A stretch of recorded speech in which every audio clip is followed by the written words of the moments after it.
progressive, I guess. 250,000, and we're like, huh, it's just like a different world. I can't believe how cold it was. Learn.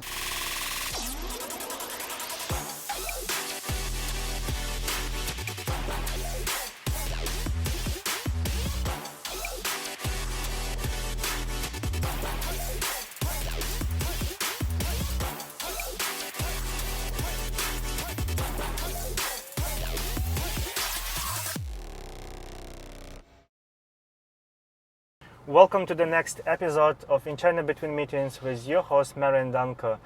I'm sure many of you heard about the Kickstarter. I love this platform. I backed myself many projects before, and some of the projects are receiving a lot of funding, millions in USD, and some of those successful projects are developed by the company called Human Things, and I'm extremely excited to have a co-founder and CEO of the company, Eddie Tsai. Eddie, thank you very much for joining me. Awesome, thanks for having me. Super excited. I know that you have an impressive international background. You studied and worked in so many countries, including the USA, Canada, Germany, France, Shanghai, Singapore, Hong Kong. Did I miss something? I worked in a lot of Southeast Asian countries, actually. I spent a lot of time actually in the Philippines as well as Indonesia. But yeah, maybe not as permanent, but just for project basis. And originally you're from? From the U.S., Los Angeles mainly. Just grew up in California. What did you learn in all these countries? Can you just give me like one or two things you learned in each of these countries? Wow, okay. I'm not going to go with the U.S. because that's kind of just where I grew up in, but I don't know, my experience in Canada at least, I worked in Toronto, which was freezing cold in the winter. I think I was very surprised at how friendly people were. The business environment there is a lot friendlier. I first started off in the West Coast working, a lot of telecom, media, entertainment companies, and then worked in New York after that for financial services, and that's when I ended up in Toronto, just a hop, skipping away across the border. I can't believe how cold it was, and basically they tunneled everything. So to get to the office, I literally walked underground for like 8 blocks to get to the office, which is kind of insane. But like the environment's just very chill. I mean, even the retail hours are like till 7 p.m. And as a consultant back then, I was working hours to where everything was closed when I got off at 7. So I was like, wow, the work-life balance must be amazing in Canada.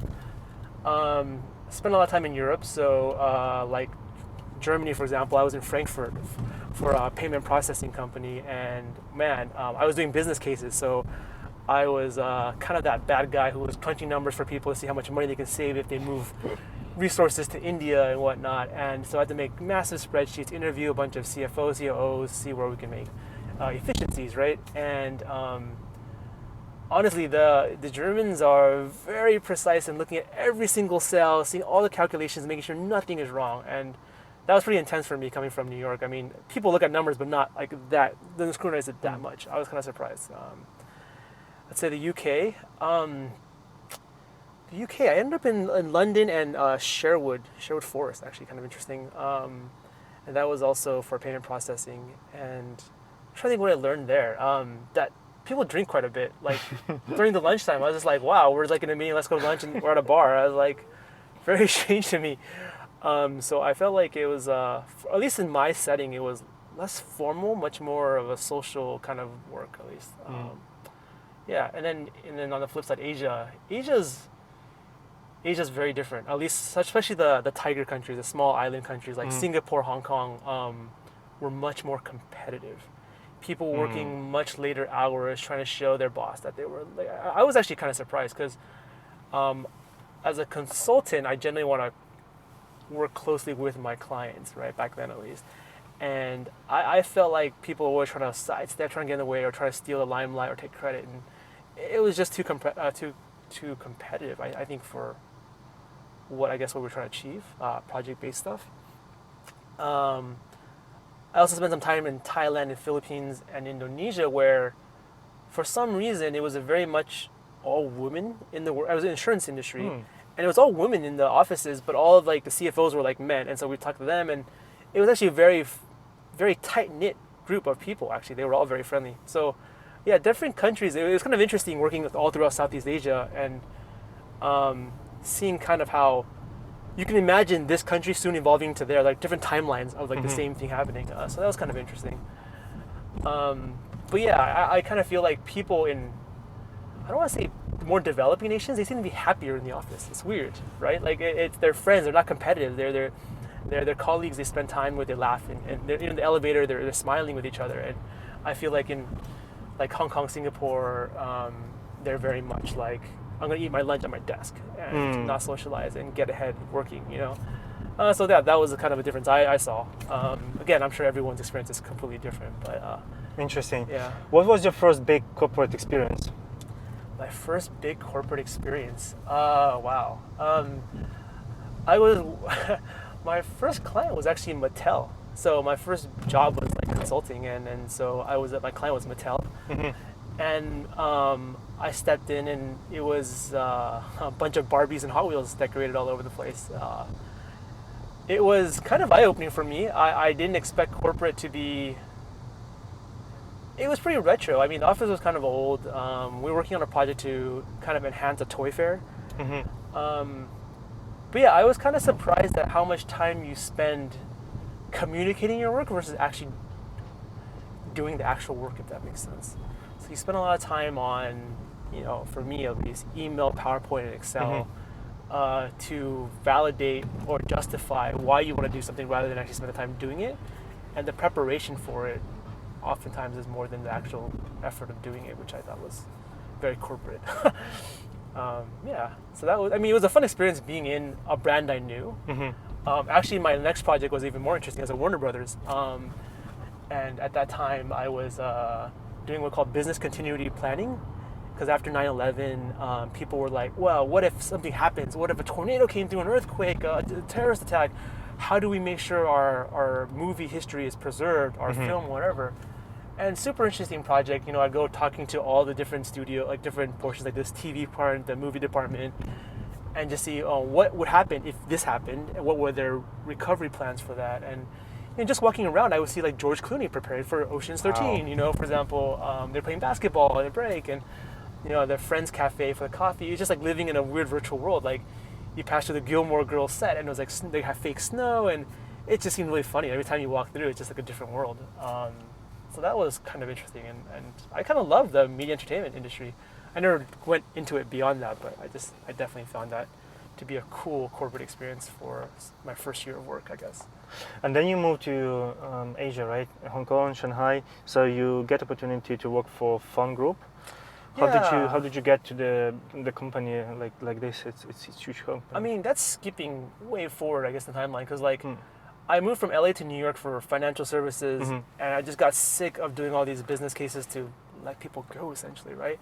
I wanted more value creation, so I actually started applying for business school and doing my Kickstarter. I did my first Kickstarter project before business school as well, and that was like the first year Kickstarter back in 2011. And that's when we launched a product with my wife, actually, these mustache tie clips. It was like the biggest fashion project on Kickstarter. Back then it was one project a day, so we were featured and everything, and became the most popular tie clip of like 2012. But like, you know, I went to business school, and I knew I was shifting to Asia. I started manufacturing kind of near Shanghai, Kunsan, 20 miles west, I guess. So I kind of started getting familiar with the product development, operations, and production, just so that became my interest and my passion. So I went to business school, and I wanted to do startups. So INSEAD, I don't know if you know, is like a dual campus school at the time, at least now it's 3 campuses, but it was France and Singapore. And so I spent half my time in France and half my time in Singapore. And from there, I ended up in Shanghai through IDEO, actually. So I joined IDEO Shanghai as a business designer. And the managing director at the IDEO office then, who set up the Shanghai branch, actually got an offer from Victor Fung to basically say, why should I kind of hire IDEO? Why don't I just hire you? And so long story short, he left IDEO and formed a team and brought people. And so I kind of joined on this journey to the Fung Group to establish a new innovation business unit. And since it's at the group level, it oversees a lot of business. And at the time, the thinking was, you know, at IDEO, like, we spent a lot of time ideating and building kind of ideas, but we never really got to see the implementation through. And the Fung Group, I guess, it felt like it was a little bit more legacy business, and any little thing we did impact-wise could have huge impact globally. And that was kind of the idea, like, what's the future of manufacturing, future of retail, omni-channel, 3D printing, and all this sort of stuff. And so it's kind of cool. So that's kind of how my step into the Fung Group world. And I got to work at really, really high levels, working with the family itself, as well as a lot of the business leaders. Back then, I was literally traveling to Hong Kong every week, flying out Monday, coming back Thursday. My passport literally was filled with China stamps. Hong Kong doesn't stamp, so I just had a bunch of just coming in and out of China without. It just looks like a weird passport. But yeah, that was my life for a lot of years. What were your responsibilities at Fung Group? So I was just kind of my title was really just like innovation lead or experimentation, right? So very beginning, I was actually teaching rapid experimentation to all of the business leaders. So many don't know this, but Fung Group actually had one of the best,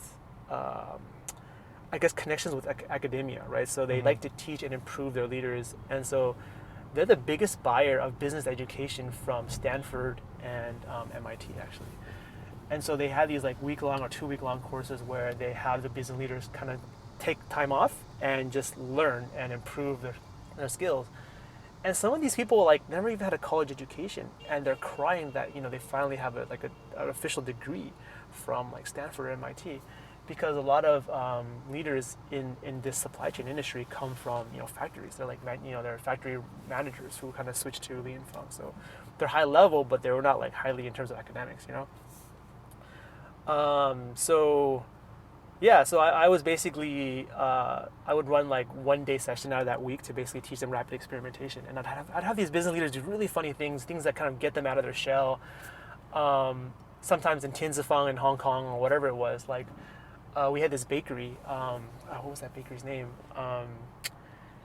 It was a French bakery named Saint Honoré, right? And that's one of the Fung Group bakeries. And so what we would have them do is, how can you improve, let's say, the afternoon business, right? So people like to eat the bakery for breakfast, or they get cakes for dinner. But like there's this dead time between, like, let's say lunchtime and dinner time, right? How do you create, let's call it afternoon tea, right? How do you create that experience?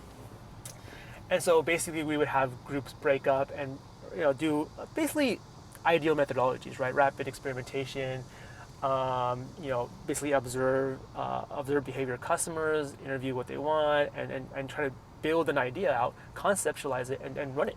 And a lot of people were kind of uncomfortable even talking to customers, and it's crazy how many business leaders don't even know what their customers want. But we had some cool ideas where people would basically have the bakery offer like a map of where picnic spots are, where you could have afternoon cake, tea, whatever. So like, all of a sudden this bakery becomes like kind of an experience like, that Starbucks wouldn't have, let's say. But yeah, it was just really cool. I mean, we talked to some business leaders, and they're like, we keep pushing the message down that they need to know their customers' customers as well as their customers, right? Look at the Twitter feed, seeing what's trendy, what do people think about your brand, your customer's brand.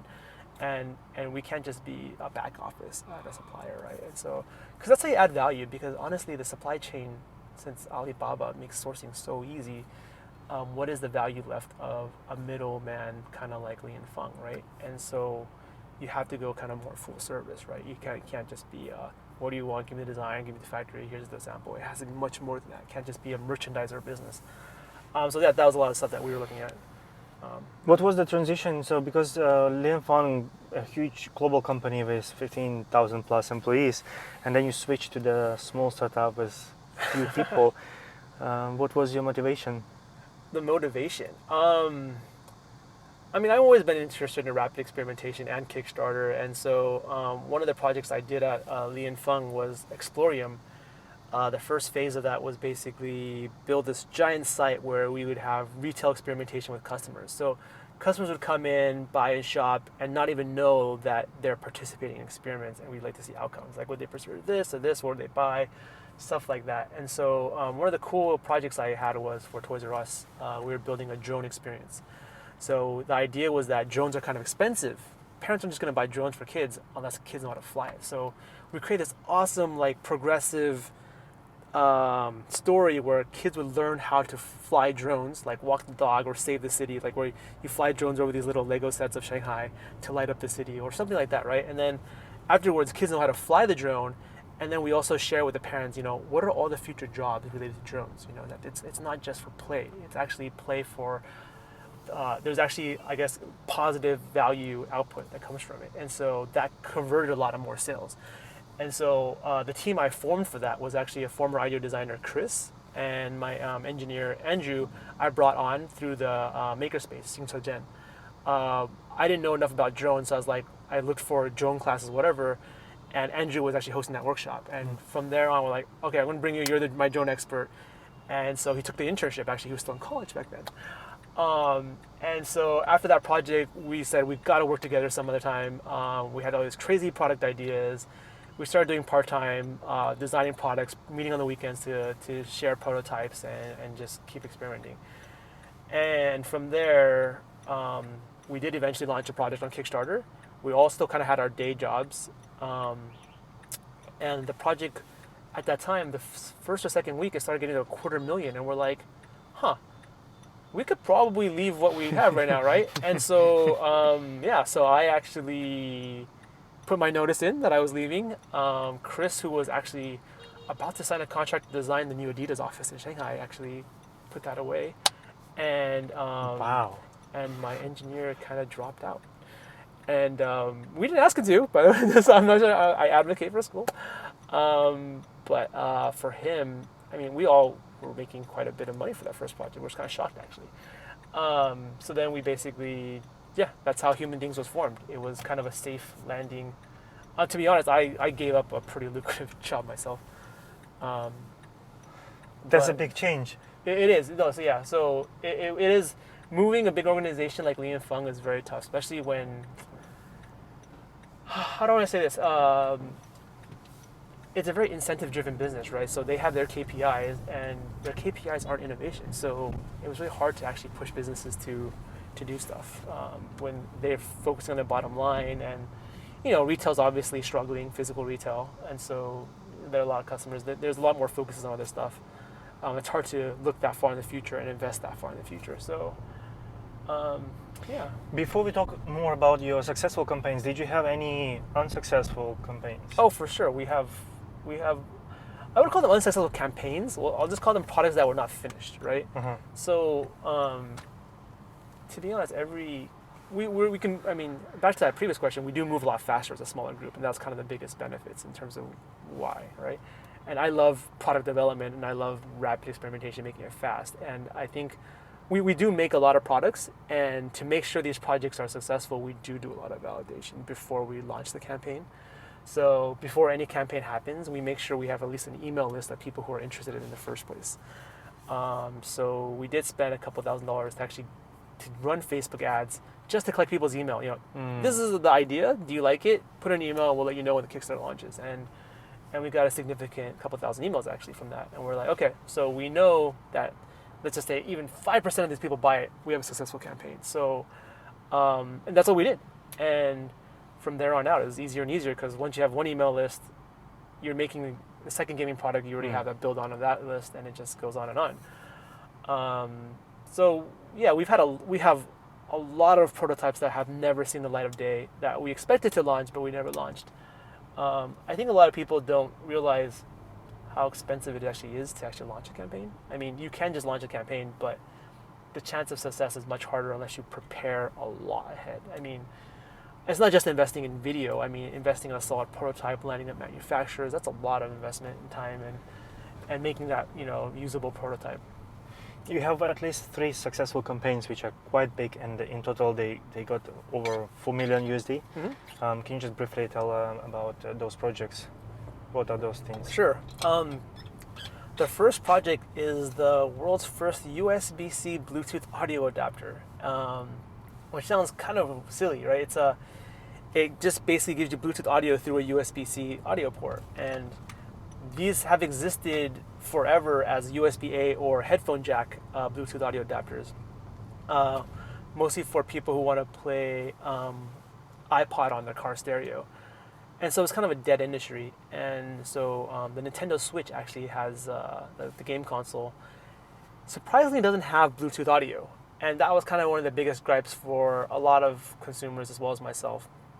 And I was like, why can't there be a USB-C one? And there's a lot of benefits of USB-C versus the headphone jack. You know, to charge it, right? The power's right there, and you know, there's less latency because it doesn't have to convert analog to digital, et cetera, et cetera. So, sought out to make this thing, and it was kind of a casual project. Like we put together a prototype in like 2 months, and it was launched 3 months.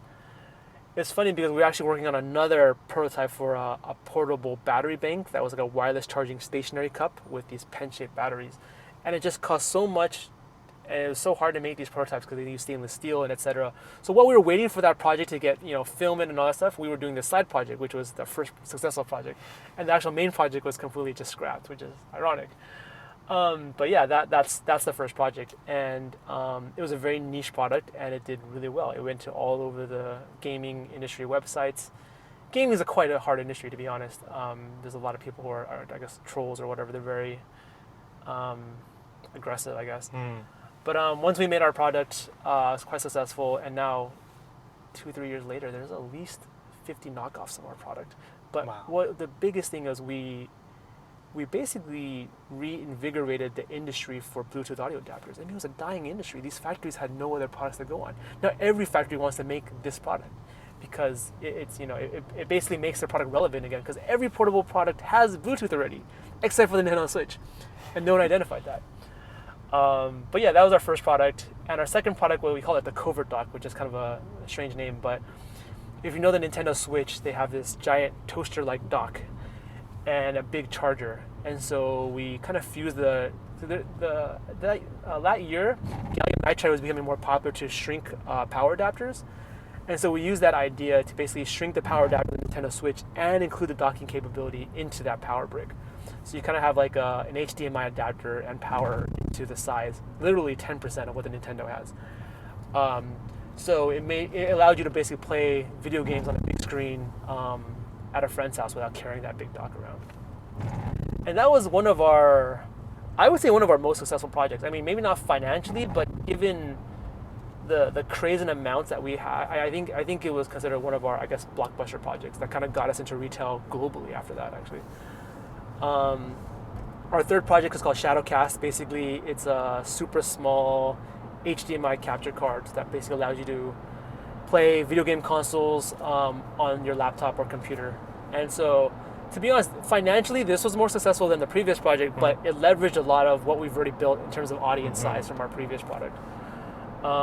So it's the world's smallest capture card, and for people who are now want to be influencers or beginning to become influencers, they want to share their gameplay online. This is the easy way to do it.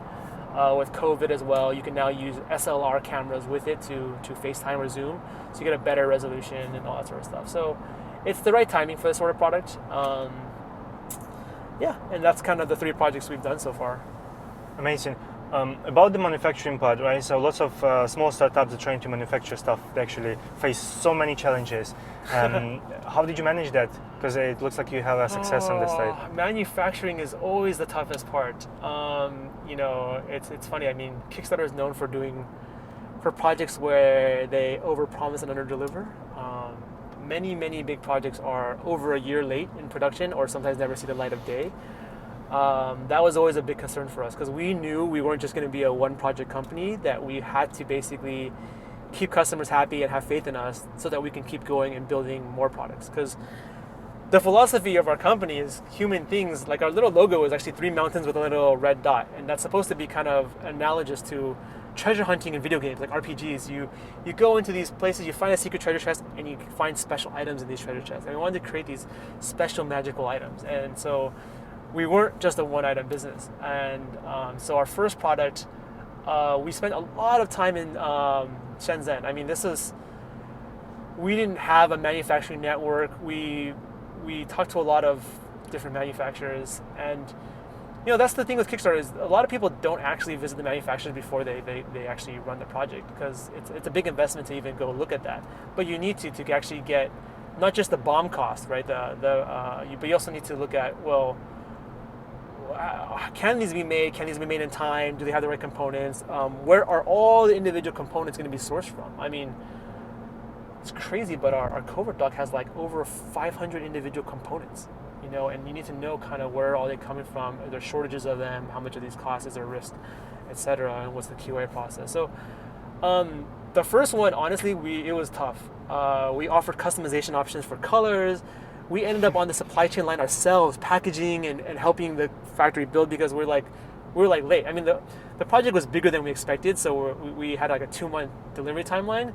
We delivered most in the 3rd and 4th month, but that involved us literally spending time at the factory. We were actually on the chain working with the factory workers from morning to night. It was kind of brutal, and we learned a lot of lessons about how to plan ahead and what the impact of customization is. So our second project was a lot smoother. The second project actually wasn't that much smoother because it was a much harder product actually, and there was obviously there's really hard certification issues once you deal with actual power adapters. Which is why actually most products in the world have the same power adapters, because it's very hard to make your own and get it certified. It's just so costly. And what we learned was that power adapters have very different certification processes than electronics. So when you actually combine electronics and power adapters, it's actually very, very hard because power adapters have very stringent radiation protocols. You can't have any radiation. In electronics, you can't have any heat, right? And so when you combine the two, how do you get this certified for both? That was a super hard challenge for us because nobody ever embeds the electronics directly into the power adapter. It's just crazy, right? The product itself is the power adapter.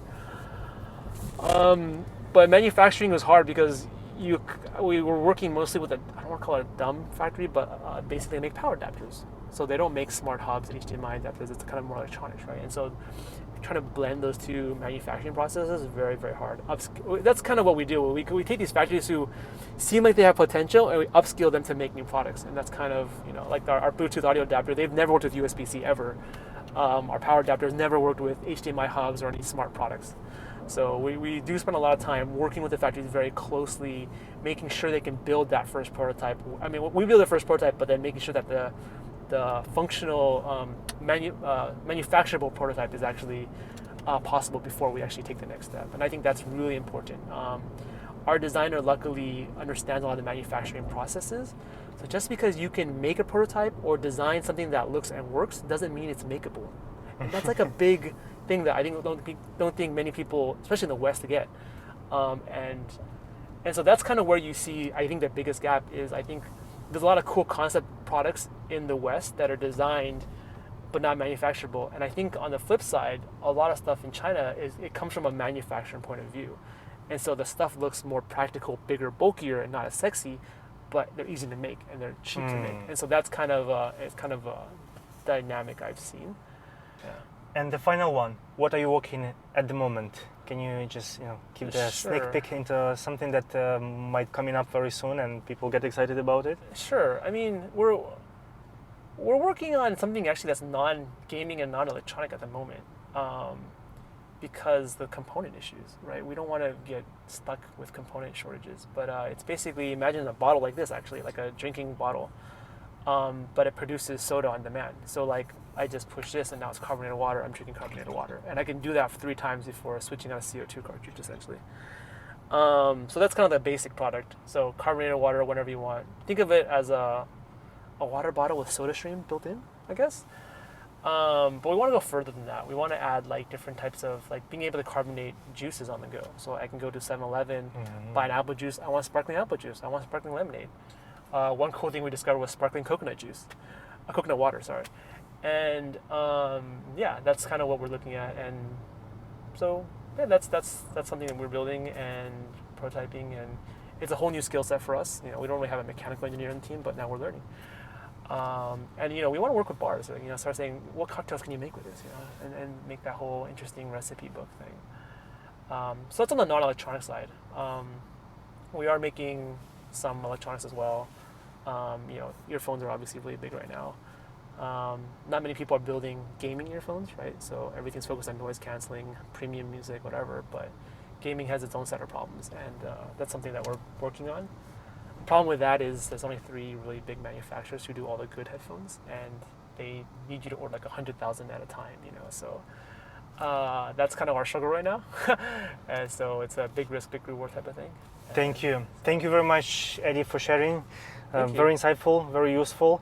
I look forward to the next project, and I wish you good luck with all the projects you're going to have in the future. Awesome. That was the episode in China Between Meetings with Eddie Tsai, co-founder and CEO of Human Things. Please like, comment, and share, and see you next time.